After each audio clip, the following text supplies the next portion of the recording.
नमस्कार स्टूडेंट्स।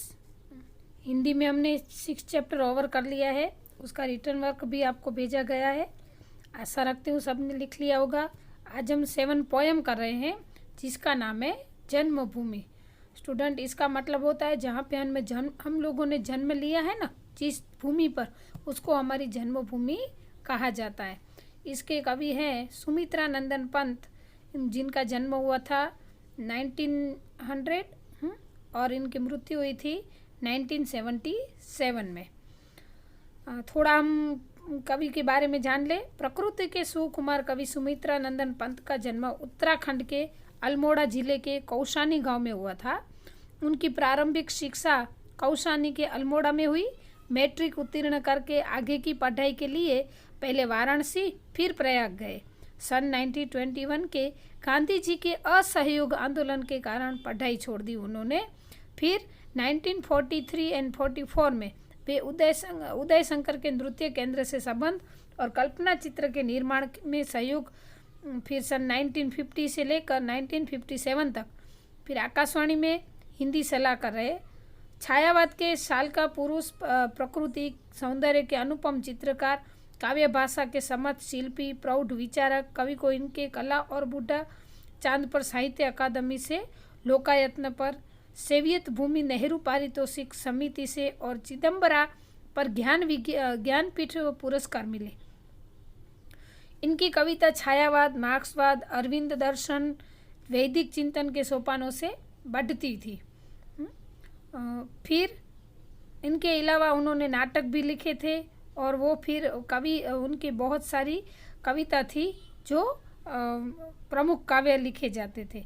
अभी हम इस कविता के बारे में थोड़ा पढ़े कि जन्मभूमि काव्य में जन्मभूमि का महत्व बताते हुए पंत जी ने प्रकृति का गौरव गान किया है। जन्मभूमि के बारे में बताया है, फिर जो हमारी प्रकृति है उसके बारे में भी कहा है। भारत का वैभवशाली इतिहास, प्रकृति, महापुरुषों का वर्णन किया है। हमारे नारी रत्नों की बात बताते हुए पंत जी ने वसुधैव कुटुंबकम की भावना साकार की है। वसुधैव कुटुंबकम मतलब पूरी पृथ्वी जो है, वसुधा यानी कि पृथ्वी, पृथ्वी पर रहने वाले सभी लोग एक फैमिली की तरह ही है। चलो हम आगे पोयम करेंगे। जननी जन्मभूमि प्रिय अपनी, जो स्वर्गादपि चिर घरियसी, जिसका गौरव भाल हिमालय, स्वर्ण धरा हस्ती चिर श्यामल, ज्योति ग्रंथित गंगा यमुना जल, ज्योति ग्रंथित गंगा यमुना जल, वह जन जन के हृदय में बसी। क्या कहा गया है कि जननी, जननी यानी माता, जन्मभूमि मतलब जहाँ हमारी जो बर्थ प्लेस होती है। प्रिय अपनी, तो मुझे मेरी जन्मभूमि प्रिय है। जो स्वर्गादीप चीर घरियसी, स्वर्गदापि, स्वर्ग प्लस अपि, तो स्वर्ग से भी चीर, चीर का मतलब होता है कि बहुत, ने घरियसी का मतलब होगा श्रेष्ठ। जो मेरी जन्मभूमि है वो स्वर्ग से भी श्रेष्ठ है। जिसका गौरव भाल हिमालय, हिमालय हमारे देश के नक्शे के ऊपर ही है। तो उसका भाल यानी कि गुजराती में जिन्हें આપણે कपाड़ कहिए, उन्हें हिंदी में भाल कहवाय। तो जेनो गौरव, जिसका गौरव है वो हिमालय है। स्वर्ण धरा हस्ती चिर श्यामल, स्वर्ण धरा मीन्स स्वर्ण यानी सोना, धरा यानी धरती। यहाँ पर सोने की धरती हस्ती है। चीर पहले भी बोला, चीर यानी कि बहुत। श्यामल, श्याम यहाँ पर श्यामल यानी कि सांवला, कुछ कुछ काला, श्याम जिसको हम बोलते हैं, एकदम ब्लैक भी नहीं और वाइट भी नहीं, ऐसा। ज्योति ग्रंथित गंगा यमुना जल, वह जन जन के हृदय में बसी है। ज्योति ग्रंथित मतलब ज्योति से गूंथा हुआ, एक होकर। गंगा यमुना के जल यहाँ पर सारे जन जन के मतलब जो हमारे देशवासी है, उनके सभी लोगों के हृदय में बसी हुई है। जिसे राम लक्ष्मण और सीता बना गए पद धूलि पुनीता, जहाँ कृष्ण ने गाई गीता, बजा अमर प्राणों में वंशी। क्या है कि जहाँ जिस धरती पर, हिंदुस्तान की भूमि पर जहाँ राम और सीता ने अपने चरण की धूल रखकर उसको पुनीत यानी कि पवित्र बना गए।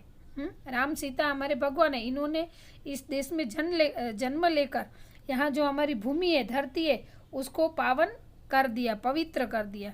जहाँ कृष्ण ने गाई गीता, बजा अमर प्राणों में बसी। कि कृष्ण ने जिस धरती पर गीता गाई थी, स्टूडेंट ये आपको पता है महाभारत के युद्ध में जब अर्जुन को सपोर्ट की जरूरत थी, अर्जुन हिम्मत हार गया था, तभी कृष्ण ने उसी युद्ध के मैदान में ही अर्जुन को गीता सुनाई थी। तो ये वही धरती है और उसी धरती पर हमने जन्म लिया है कि जहाँ पे कृष्ण ने गीता गाई, बजा अमर प्राणों में वंशी। यहाँ पे वंशी यानी कि बंसी है, मुरली, कि उन्होंने इसी धरती पर मुरली बजाई थी और हम भी उसी धरती के लाल है। मतलब ऐसी धरती पर, ऐसी पवित्र धरती पर हम लोगों ने जन्म लिया है जो धरती हमें प्राणों से भी प्रिय है। स्टूडेंट ये दो आपको समझ में आ गई है। फिर यहाँ पे यही कहा जाता है कि जो हमारी जन्मभूमि है वही हमारे लिए सर्वस्व है, वहीं पे ही सब ने, हमारे महापुरुषों ने जन्म लिया है, इसलिए हम अपने आप को लकी। सावित्री राधा सी नारी, उतरी आभा देही प्यारी, शीला बनी तापस सुकुमारी, जड़ता बनी चेतना सरसी। सावित्री सावित्री एक सती थी जो पतिव्रता स्त्री थी, जिसने यमराज से अपने पति को भी वापस मांग लिया था, तो वो सावित्री थी। फिर राधा सी नारी, सावित्री और राधा जैसी, सी यानी कि जैसी, तो हमारे इस पावन भूमि पर सावित्री जैसी पतिव्रता स्त्री और राधा जैसी प्रेमिका ने जन्म लिया था। उत्तरी आभा देही प्यारी, यहाँ पे क्या है कि उत्तरी है, मतलब कि हमें ऐसी स्त्रियों ने हमारी यहाँ पे जन्म लिया है। ऐसे आभा देही प्यारी यानी कि जिसको यहाँ पर अमर माना गया है हमारे इसमें, कि हमारे देश में सावित्री और राधा जैसी महान नारियां हुई थी जिनकी आभा से मानव जाति अलौकिक थी, मतलब इनके कामों से, इनके जो तपस्या थी उनसे। फिर शीला बनी तापस सुकुमारी, अहल्या का नाम आपने सुना होगा। शीला यानी कि पत्थर। हाँ, अहल्या को उसके पति ने श्राप दिया था तो वो पत्थर बन गई थी। फिर वो राम के चरण धूल से फिर वापस से बहुत सालों के बाद वापस से अहल्या बन जाती है। जड़ता बनी चेतना सरसी, जड़ता यानी जड़ निर्जीव और चेतना यानी कि सजीव। फिर वो राम की चरण धूलि से जो निर्जीव पत्थर थी उसमें से वो फिर सजीव नारी बन जाती है।